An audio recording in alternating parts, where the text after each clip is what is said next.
அருமையானவர்களே, இந்த நாளிலும் அவருடைய வார்த்தையை நம்மிடத்திலே கொண்டு வருகிறேன். ரூத் 2ஆம் அதிகாரம் 12ஆம் வசனம். உன் செய்கைக்கு தக்க பலனை கர்த்தர் உனக்கு கட்டளையிடுவாராக.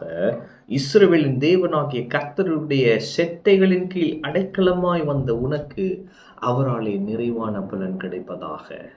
அவராலே நிறைவான பலன் கிடைப்பதாக. இன்னைக்கு நான் சொல்லுகிறேன், தேவனுடைய செட்டைகளின் கீழே வந்த, அவருடைய ஆளுகையின் கீழ் வாழ்கிற உங்களுக்கு அவராலே நிறைவான பலன் கிடைப்பதாக. ஆமென். இங்கே பார்க்கிறோம், ரூத் பார்த்தீங்கன்னா மோவாபிய ஸ்திரீ. ஆனால் அவள் எங்கே வந்திருக்கிறாள்? இஸ்ரவேலின் தேவனிடத்திலே வந்திருக்கிறாள். இஸ்ரவேலின் தேவன் தான் என் தேவன் என்று சொல்லி வந்திருக்கிறாள்.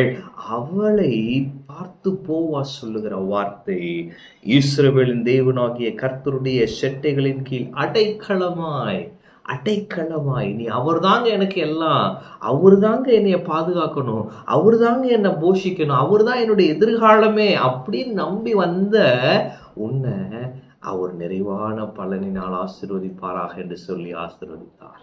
இன்னைக்கு நான் சொல்லுகிறேன், நம்ம பாருங்க, புறஜாதிகளா இருக்கிறோம், ஆனா இயேசு நம்மை நேசித்து நமக்காக இரத்தம் சிந்தி இன்னைக்கு நம்ம மீட்டெடுத்திருக்கிறார். எனவே நாம் அவருடைய செட்டைகளுக்குள்ளாக வந்திருக்கிறோம். அதனாலே அவர் சொல்லுகிறார், உனக்கு நிறைவான பலன் உண்டு. ஆமென். அப்ப நீங்க நினைத்திராத இடத்திலிருந்தெல்லாம் நன்மைகள் உங்களை தேடி வருமேன் என்று சொன்னால் அவருடைய செட்டைகளின் கீழ் இருக்கிறோம். ஆமென். அடுத்து பார்த்தீங்கன்னா வசனம் போட்டிருக்கு, அதற்கு அவள், என் ஆண்டவனே, உங்களுடைய கண்களில் எனக்கு தயை கிடைக்க வேண்டும். கேட்கிறா, உங்க கண்ணில் எனக்கு தயை கிடைக்குமா? என்ன அப்படின்னா, வேலைக்காரியில் அவள் கேட்குறா பாருங்களேன், நான் உம்முடைய வேலைக்காரிகளில் ஒருத்திக்கு சமானமாய் இராவிட்டாலும் நீர் எனக்கு ஆறுதல் சொல்லி உம்முடைய அடியாளுடைய பட்சமாய் பேசினீரே என்றான். பின்னும் போவா சாப்பாட்டு வேலையில் அவளை பார்த்து, அடுத்து பார்த்தீங்கன்னா இருக்கும் ஒன்றா, அவள் பொறுக்கி கொள்றப்ப விட்டுருங்கப்பா, நிறைய சிந்தை விடுங்க, அவள் வேணுன்றதை எடுத்துக்கிட்டோம். அதுக்கப்புறம் பாருங்க, தயை கிடைக்கிறது, அவள் வாழ்க்கையே மாறுகிறது. இன்னைக்கு நான் சொல்லுகிறேன், தேவனுடைய தயை உங்கள் மேல் இருக்கிறபடியால், அவருடைய தயை உங்களுக்கு இருக்கிறபடியால் உங்க வாழ்க்கை மாறப்போகிறது. உங்க வாழ்க்கையில புதிய துவக்கம் உண்டாக போகிறது. அவரை நீங்கள் நம்பி இருக்கிறபடியால், இக்கட்டான நிலையிலும் அவரையே சார்ந்திருக்கிறபடியால் நிறைவான பலன் உண்டாக போகிறது.